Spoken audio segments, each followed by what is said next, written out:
2024 সালে একই বাড়িতে থেকেও আমরা একে অপরের থেকে অনেক দূরে ছিলাম।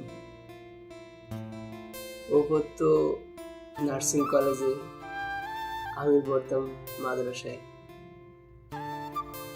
হঠাৎ করে বিদেশে চলে আসলাম। হঠাৎ করে আমাদের একবার যোগাযোগ হলো। যোগাযোগ শুরু হওয়ার পরে শুরুতে মেসেঞ্জারে টুকটাক কথা হয়, তারপর ভিডিও কল, তারপর ধীরে ধীরে আমাদের সম্পর্ক থেকে একটু ভালো লাগার থেকে গভীর সম্পর্ক। সেই সম্পর্ক আজ অনেক দূরে গিয়ে দাঁড়াইছে। এখন আমাদের সম্পর্ক অনেক গভীর, যা বলার মতন। আমাদের এটা স্মৃতি থাকবে সারা জীবন। সবার ভালোবাসায় সুন্দর হোক আমাদের মতন, আমাদের ভালোবাসা অনেক সুন্দর হোক। আমাদের জীবনের গল্প।